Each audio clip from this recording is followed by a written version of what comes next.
Social media management is notorious for being high pressure, competitive, and changing literally every day, which is why it isn't surprising that most social media managers get burned out within the first 2 years.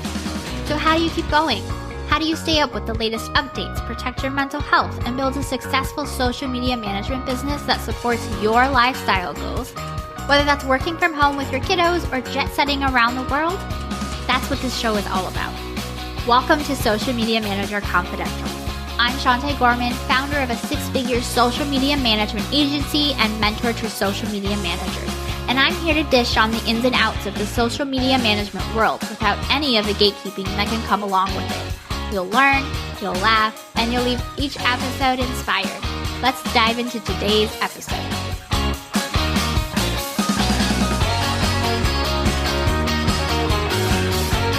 Hi there, welcome back to another episode of Social Media Manager Confidential. I just want to say that if you keep coming back every single week to listen in on new episodes, have left reviews, or DM'd me on Instagram about the podcast, I seriously appreciate you. This month, my podcast manager let me know that this podcast is ranking in the #1 spot for social media manager on both Spotify and Apple Podcasts, and that's all thanks to you. So thank you so much. I saw a conversation inside my private community recently that really stuck with me, and I wanted to talk to you about it. So this particular social media manager said something like this. I am not sure where else to ask this, but I am wondering if anyone here feels like they're not doing a good job as a social media manager. I am constantly seeing social media managers getting their clients wild results, like constantly getting viral reels or growing their following super fast or helping them see a big increase in sales. I've been doing this for almost 3 years, and I am just not seeing that kind of results. Every client who I've worked with has always seen a consistent increase in reach, engagement, and website traffic from my work, but the growth is a slow progression. So I guess I am kind of wondering if this is normal or if there's something I am doing wrong. I haven't invested as much time and energy into actively improving my knowledge by investing in workshops or courses as I should, or staying updated on algorithms and best practices, because I've just been focusing on actually getting their work done, which has taken up all my time, but I am working on freeing up more time now. I feel very connected and responsible for my clients' success, so not being able to get them these crazy results as I feel their business deserves feels like I am doing them a disservice, and I am constantly on edge about whether they're going to try to find someone better. Okay. I personally have had so many conversations about this with my mentees, and I've also been through this myself, and I have a lot to say about this. So first off, if this is something that you can resonate with, please let me know, DM me on Instagram, or jump into my self-hosted community so you can help normalize this and join in the discussion. It's a really vulnerable thing to do, and I would love to show your fellow social media managers that they're not the only ones feeling this way, because I think quite a few people are. So first, I want to identify what I'm sensing are the main issues here, and it seems as if we're seeing what's being posted on social media and sizing ourselves up to that. We feel like we're nowhere near that, which means we're wrong, so wrong that our clients will leave us for someone better. This stems from insecurity, which is normal.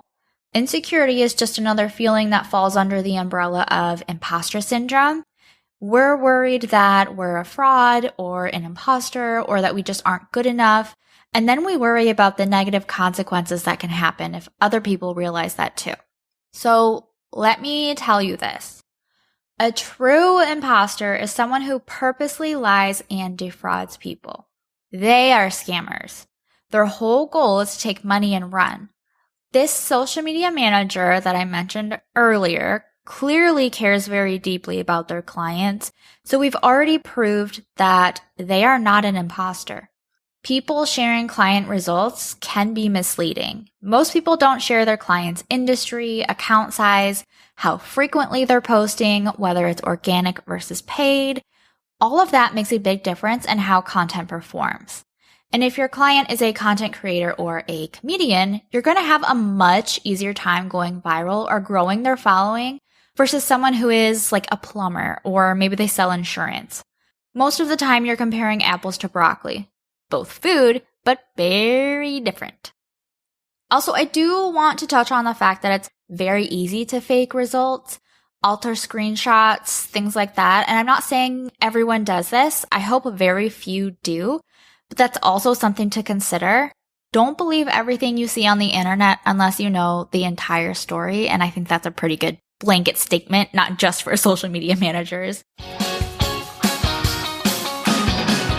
Slide right in here and interrupt for just a moment to let you know that you are personally invited to join the Sugar Punch community for social media managers. Inside this community, social media managers like you come together to meet and support one another, get answers to burning questions, and build a thriving social media management business. It's 100% free, plus you'll get access to exclusive trainings and resources, be invited to special events, participate in fun challenges, get added to our social media manager directory, and more. Create your free account by going to community.sugarpunchmarketing.com. I'll link it in the show notes for you. See you inside. Now back to today's episode. Now, let's say that this person does have the exact same client niche, all organic, like the social media manager that I mentioned, similar account size. We're actually comparing apples to apples, and they're outperforming you. So let's go back to where the social media manager was talking, and they said this, quote, "Every client who I've worked with has always seen a consistent increase in reach, engagement, and website traffic from my work, but the growth is a slow progression," end quote. This is the norm. My clients don't go viral very often, and honestly, going viral is never our goal. The goal is to increase their metrics month over month, like their reach, engagement, and website traffic. Going viral does not always mean sales, and it's also much harder to control. It sounds like this social media manager is achieving their goals just fine. Here's another one, quote, "I feel very connected and responsible for my clients' success, so not being able to get them these crazy results as I feel their business deserves feels like I'm doing them a disservice, and I am constantly on edge about whether they're going to try to find someone better," unquote. Okay, so have you asked for feedback so you know how they feel about things? Having an open and honest conversation can let you know if they actually are considering leaving or if it's extra pressure you're putting on yourself unnecessarily. Chances are, if you're showing that you're reaching their goals every month, they're perfectly happy with your work and they're not going to go anywhere. And I'd also like you to really dig deep and ask yourself why you feel so connected and responsible to your clients' results. Putting all of that pressure on yourself with so much that is outside of your control is a lot of extra stress on you. You can't control what people do after they visit your client's website. You can't control their branding or whether or not their offer is priced well for their audience, or even whether they understand who their audience is to begin with.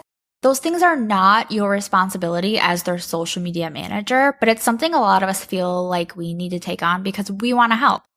There's a difference between helping them in the capacity as their social media manager and having their entire marketing strategy be just social media, which isn't enough. I have a past episode on what the responsibilities of a social media manager are, so I recommend you give that a listen after this one if it's something you find yourself grappling with often. I will link that in the show notes for you. And because of these extra responsibilities you've taken on, because of the way that you feel so responsible for someone else's business, it's making you feel like you're not doing enough. You feel like you're doing them a disservice.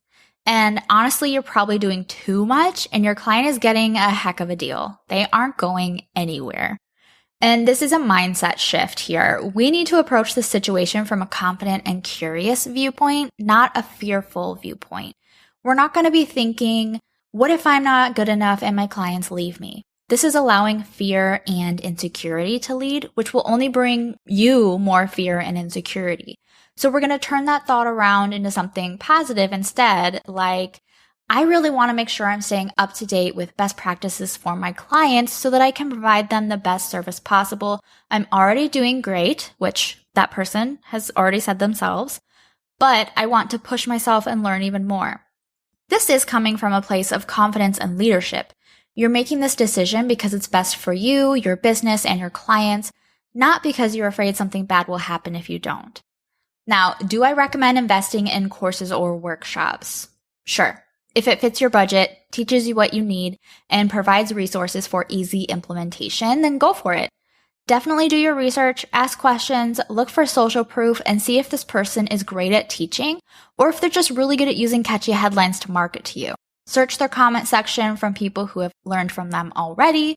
That's the most honest place you can look, and you might even DM them and ask them what their experience was like. But don't invest because you're feeling negative about yourself, because this will just lead to you buying more courses to try to help yourself feel better, and they won't, because you can learn all the things every single day, but the only thing that will make you feel confident in yourself and your capabilities is not just getting results, but being able to actively work toward having a mindset that doesn't get triggered by fear or insecurity. It's a long journey and a work in progress, but the very first step is recognizing that you're being triggered, what by, and talking yourself through it. You can do this. I'm here to support you, and we are all in this together. If you have any friends who are social media managers that are struggling with this, share the link to this episode with them and help them out. And if you're not already following this podcast, make sure you hit the follow button or the plus button in Apple Podcasts so you can get brand new episodes delivered straight to your podcast app every Friday. Thank you so much for listening. I'll catch you next time. Thanks for tuning in to today's episode. Learn more about my digital template shop, online courses, and mentorship program by going to my website at sugarpunchmarketing.com. And while you're there, make sure you join my safe, supportive community created exclusively for social media managers. It's 100% free to join and packed with really amazing resources, trainings, and people. See you next time.